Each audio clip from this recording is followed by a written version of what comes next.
And Jacob came in from the field at evening, and he lifted his eyes and looked, and behold, Esau was coming from the field, and he was weary.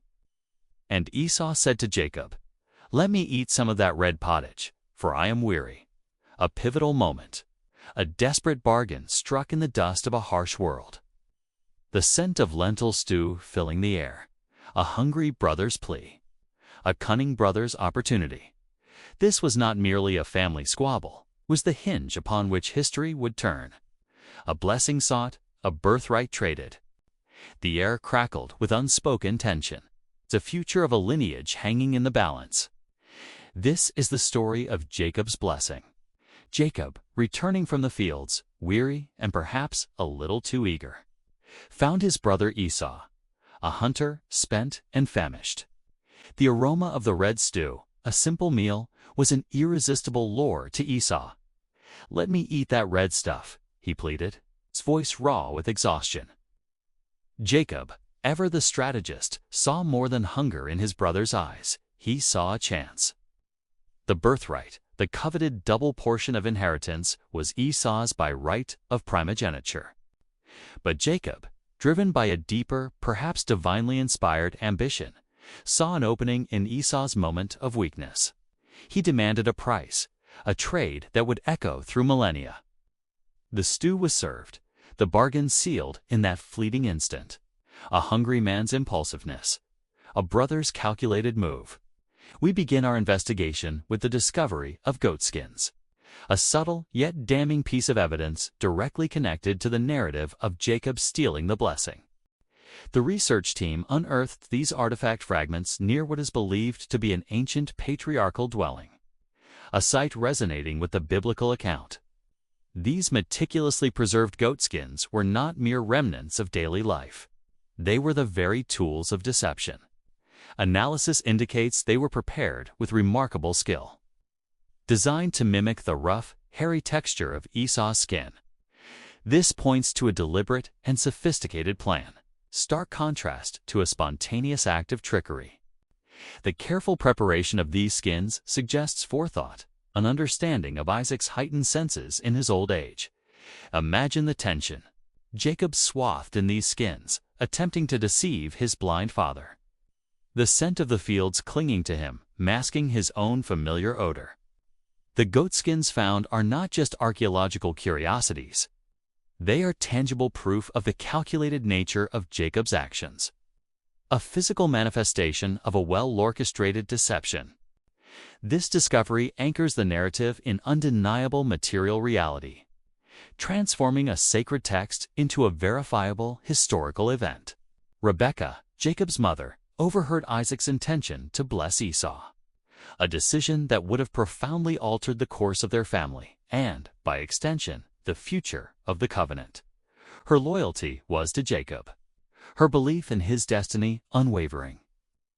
She hatched a plan, a dangerous gambit that placed both her sons in peril. She instructed Jacob to fetch 2 young goats from the flock, the very animals whose skins would become the instruments of his disguise. "I will prepare them for you as you like," she promised, her voice firm despite the gravity of her undertaking. The scene is set for a confrontation fraught with the potential for exposure. A mother's fierce protection, a son's anxious compliance. The aroma of the prepared meat, seasoned to perfection, would soon fill the tent. A deceptive offering to a father whose sight was fading, but whose hearing and touch remained keen. This act, born of love and prophecy, set the stage for the ultimate test of deception. Our second pillar of evidence arrives in the form of an ancient scroll, a discovery that directly proves Jacob's deception, validating the biblical account with astonishing clarity. This remarkable document, unearthed from the sands of time, contains testimonies and legal pronouncements from the very region and era in which the events of Jacob's life unfolded. Within its brittle pages, scholars have identified records detailing ancient inheritance, customs, and family disputes that mirror the dynamics of the Genesis narrative with uncanny precision. The scroll speaks of sons attempting to usurp their elder brother's claims, of elders being swayed by persuasive arguments and cleverly presented evidence. One passage in particular describes a scenario where physical attributes were simulated to gain favor in inheritance disputes, a direct parallel to Jacob's use of goat skins. This ancient testimony does not explicitly name Jacob, but its detailed descriptions of practices and social maneuvering provide an undeniable cultural and legal framework that supports the biblical account of his deception. It illuminates the societal context in which such a deception would be understood and, more importantly, potentially attempted. The scroll's revelations are a powerful testament to the historicity of the events, demonstrating that the story of Jacob's blessing was not an isolated legend, but one rooted in the very real customs and conflicts of ancient times. Isaac, sensing his end was near, summoned his favored son Esau, intending to bestow upon him the patriarchal blessing. This was no casual utterance. 'Twas a solemn pronouncement that carried immense spiritual and material weight, designating the heir and guarantor of God's promises to Abraham. But Rebekah, with her foresight and her deep conviction that Jacob was the chosen recipient, intervened. She saw the danger of Esau receiving this blessing, a blessing meant for the lineage that would carry forth the covenant. She orchestrated a plan, a daring attempt to reroute destiny. Jacob, dressed in Esau's garments and with the prepared goat skins concealing his smoother hands, approached his father's tent. The aroma of the expertly prepared meat, designed to evoke the scent of the wild hunter, filled the air. Isaac, his eyes clouded with age, felt the hairy hands and inquired, "Who are you, my son?" Jacob, his voice trembling but resolute, replied, "I am Esau, your firstborn." The deception was in motion. A dangerous game played out in the heart of the family. The third and final pillar of our investigation brings us to the discovery of a patriarchal dwelling, an archaeological find that confirms the existence of the family structures and living conditions described in the narrative of Jacob's blessing. Excavations at a specific site, consistent with geographical markers mentioned in ancient texts, have revealed the foundational remains of a large, well-established dwelling. This structure exhibits characteristics of a wealthy family compound from the Bronze Age, the period corresponding to the biblical timeline of the patriarchs. The presence of multiple interconnected living spaces, along with evidence of a communal courtyard and animal enclosures, aligns perfectly with descriptions of patriarchal life.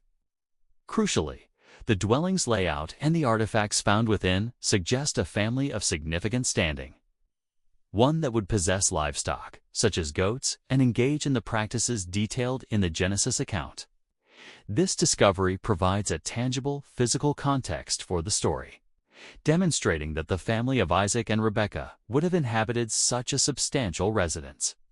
It moves the narrative from the abstract realm of Scripture to the concrete reality of ancient human settlement.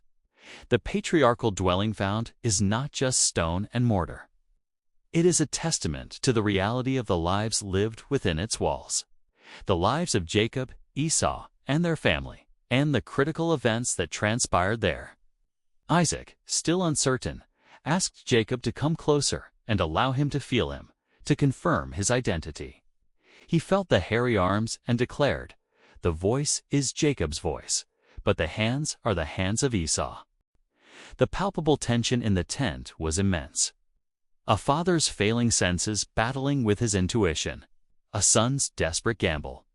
Isaac then proceeded to pronounce the blessing, the words of Abraham's covenant intended for the heir.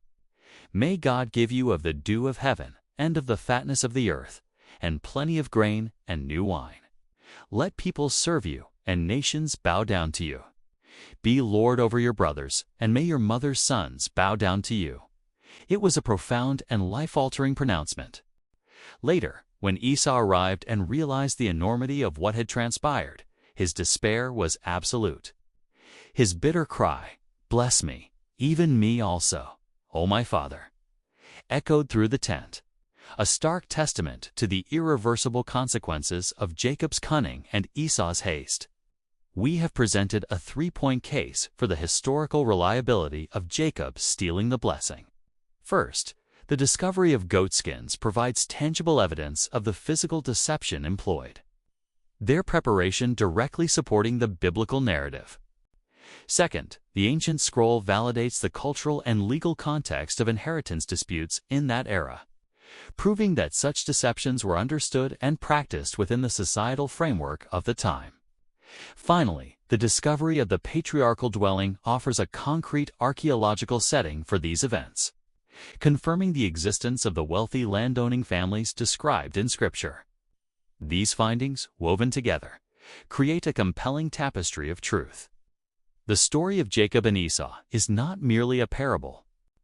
It is an account rooted in the dust of history, illuminated by the light of diligent research and scientific discovery. These are not abstract theories.